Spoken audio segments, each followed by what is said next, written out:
now time to kind of dive headstrong into Ole Miss and LSU this weekend. Jeremy, this is the way that as I evaluate the statistics, I've watched a good bit of Ole Miss, and obviously we've seen everything that LSU's done all year.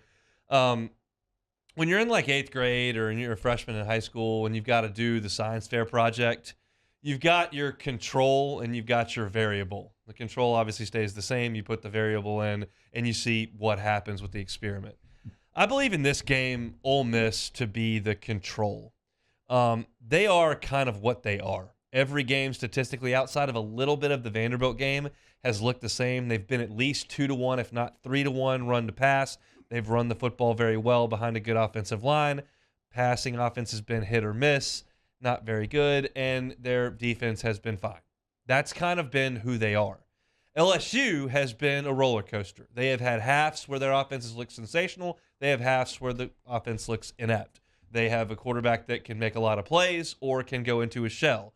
They've got elite guys on the outside. Sometimes they get on the ball and they make plays. Sometimes they do not. The defense at times has been very good, but lately has given up a lot of big plays. I think when the dust settles for this LSU Ole Miss box score, we're going to look at Ole Miss and say, yeah, they ran it a lot. They ran it pretty well. Their defense was okay. What LSU showed up. So I think LSU is the one who has the chance to play up and win this game. If they play the way they did, second half against Florida State, or obviously the way they did in the first half last week, they'll win this game. If they play the way they did at Auburn, they'll lose the game because Ole Miss is solid and will beat them in that way.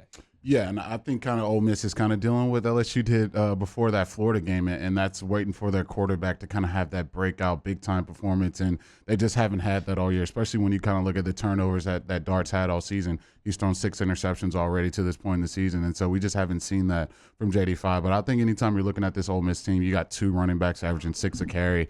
They're probably top 3 in the country in rushing, so you're going to get a heavy diet of that come Saturday in Baton Rouge. But if you can kind of slow that down and, get that version of JD5 we keep talking about, I think it definitely keeps you in this football game, and especially, if you got those weapons on the outside, which we've kind of seen this Ole Miss secondary kind of have those days where they give up a lot of big plays, and we've seen some runners have some big plays against that defense. So I totally agree with you there. If that version of LSU that showed up in Gainesville comes and plays this Saturday, I think they do have an avenue to win this football game. Speaking of Ole Miss rushing, everybody knows about it by now. Ole Miss runs the ball a lot. They're very good at it. That's common knowledge to the LSU fan. I think going into the statistics a little bit more deeply shows just how well they've run it and how much they have run it because they've been ahead in a lot of games, and it's what they do. They are 3rd in the country in rushing behind Air Force and Army. They are 1st in the country in 10-yard rushes. They've done that 64 times. They are 1st in the country in 20-yard rushes. They have done that 23 times. They are 5th in the country in rushing attempts. They are 11th in yard per carry. They have the most rushing touchdowns in all of college football. I looked back at in the games they've played thus far. They've beaten Troy, Central Arkansas, Georgia Tech, Tulsa, Kentucky, Vanderbilt, Auburn. It's bad schedule. That's as bad as an SEC West schedule can look at this point in the calendar, period. You can't get any worse than that. You played the worst team out of the East, the worst team out of the West, and a Kentucky team that threw up all over themselves. You have to play a non-Power 5 team, a Power 5 team outside the SEC. They played Georgia Tech, who might be the worst one. This literally, you could not make a worse schedule at this point. But I was curious at how often they've run the ball and how often they've completed passes. You go back to Georgia Tech. They had 62 runs and 12 completions. Go back to Kentucky. 39 runs, 15 completions. Here's the kicker. The Auburn game last week, they had 69 rush attempts and 9 completions. 69 to 9. And in that they ran it for 6.5 yards per carry. They've run it for better than 5 yards per carry in every game except the Kentucky game that was 4.8. So it's been wildly successful. They haven't had a reason to transition out of it. They've had a lead. They've iced things away. They did throw it a little bit against Vanderbilt because they were behind at halftime, but they ran away from them and scored 52 points in the game. But it's a one-track mind that they've got right now with this running game.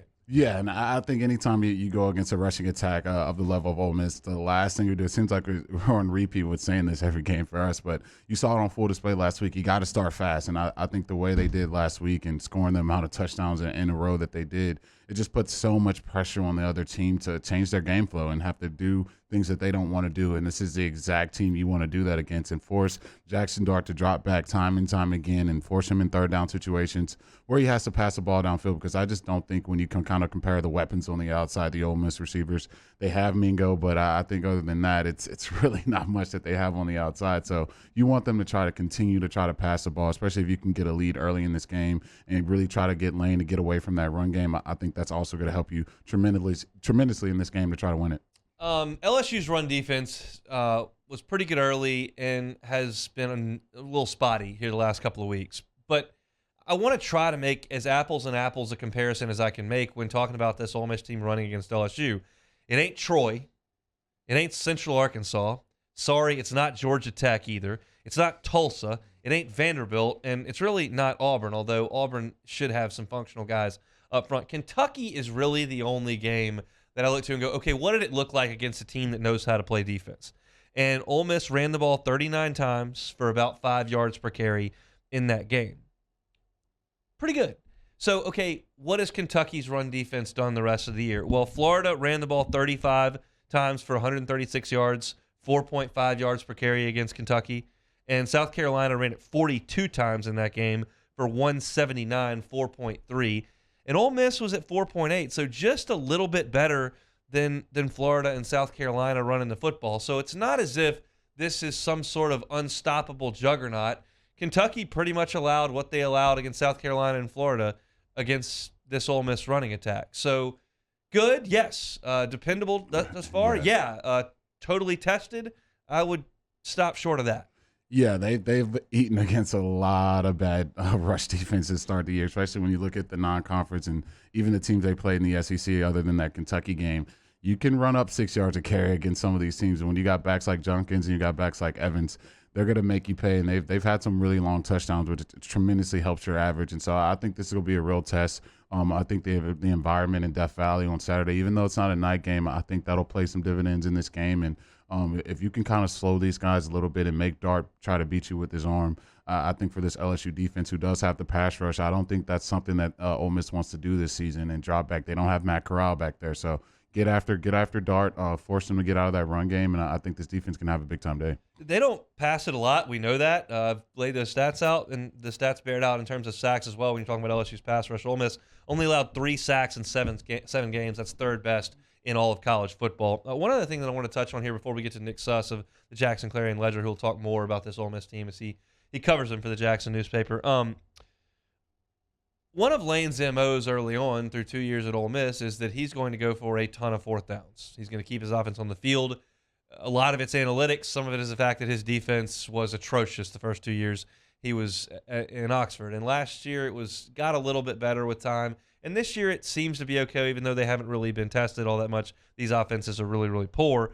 But they don't go for fourth down that much thus far this year. Only 12 times in 7 games. That's 60th in college football. So we know of the Ole Miss that's just, well, we're going for it. I mean, in Tuscaloosa last year, it was a free-for-all. They were going for everything they could go for. And they're not doing that to this point. Part of that is you're up 42-0 on Georgia Tech, or you're up, 40, you're getting a touch. I mean, you're not in a position where you need to go for it. You can punt the ball away and carry on. 59-3 against Central Arkansas. We're not going for fourth downs, whatever. But it's a little bit of a change with Lane with not going for it as much.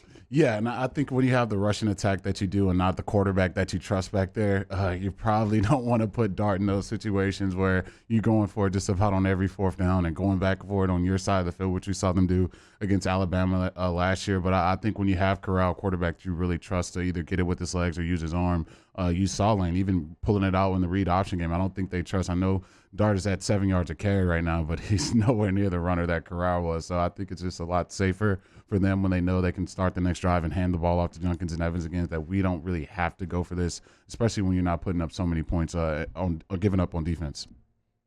Thanks so much for watching Hunt Hill on YouTube. Now do us a favor. Hit the red subscribe button below and throw us a like.